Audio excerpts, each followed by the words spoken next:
Everybody. Some of this might sound a little repetitive as we keep kind of repeating the same stories, but I did want to share a little bit about my time working with Brother. I was fortunate to have the opportunity to work with Brother Casey for 11 years while I was in the role of Director of Alumni Relations here at Strict Jesuit. Most of that time, Brother was part of the Dean of Students office still and helped with athletics, just as he'd always done and how all of us knew him to be. He didn't have any official role with alumni relations, but I knew early in my time back on campus that he had a great interest in the alumni, and getting him more involved would be a lot of fun for him and a great experience for all of us as well.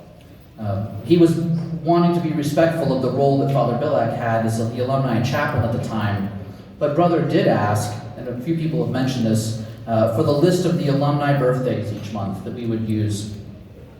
Soon after giving him the list, which he would carry around on his famous clipboard, you know, the clipboard he had every day, he had that list on there all the time, he stopped in my office to say thank you.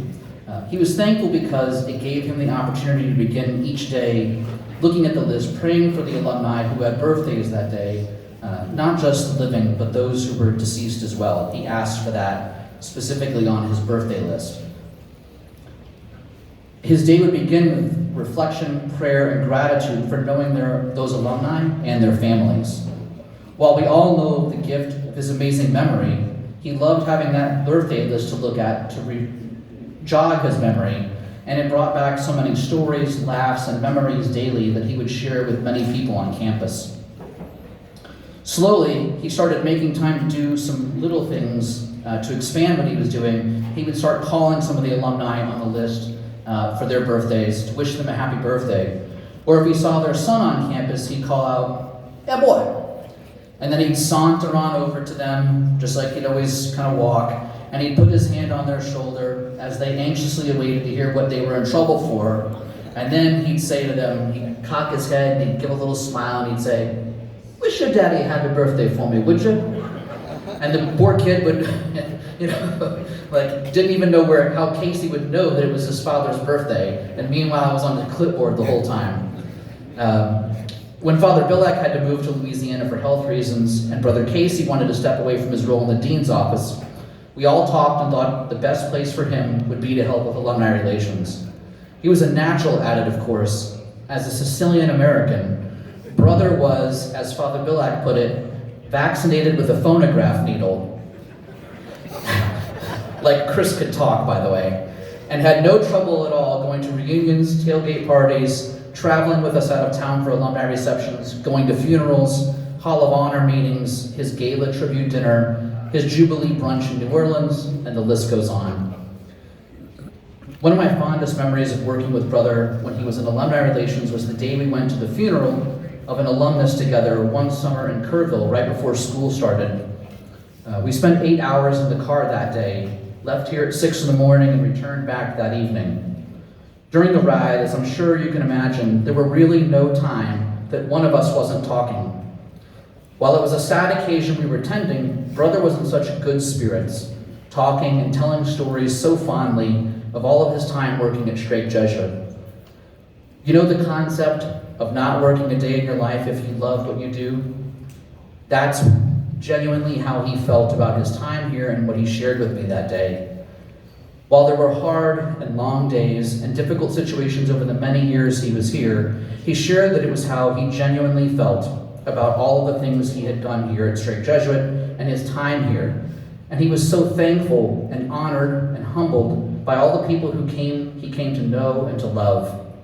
He was filled with a sense of gratitude to be in this part of his career at the school and getting to see and be with people he loved so much and who showed him so much love in return, and in turn also made him part of their extended families. I can't help but think of what a privilege that was to share that ride with him that day, in addition to working with him for many years. He was just so proud and happy, like a proud parent of all of us, all of the alumni, knowing but being too humble to admit that he knew in his heart that he had a large influence in the lives of so many young men who came through the school, and he was a big part of why so many are who they are today. Watching his face light up when he saw alumni or their family members giving them a big hug and just being so delighted to be in their presence. I saw it so many times, all of us who worked with him saw it, and it was inspiring to watch.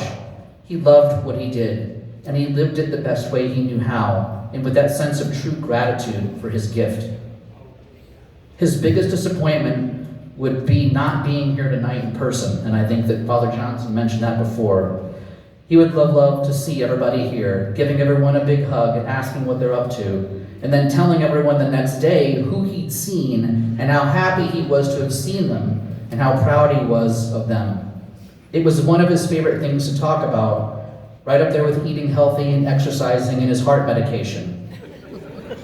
If he was here in person tonight, I know that he would want to say how much he loved and is proud of all of you.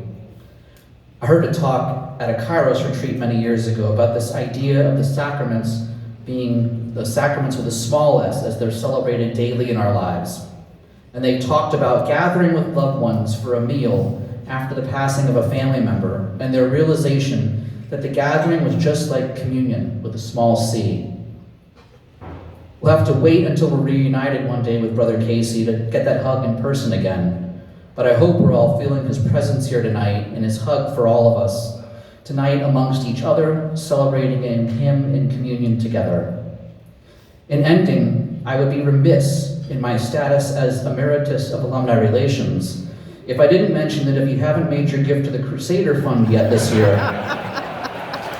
you can still do that in memory of Brother Casey. Thank you.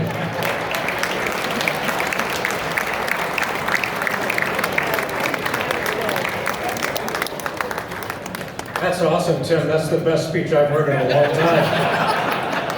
That was great. We'll have you back. So thank you, John and Greg and Tim, for telling so many stories. I'm sure there are many more stories to be told, and I don't want to get in the way of that. I think we got some food out here. The bars are open. You can stay as long as you like. School is back in session Tuesday morning.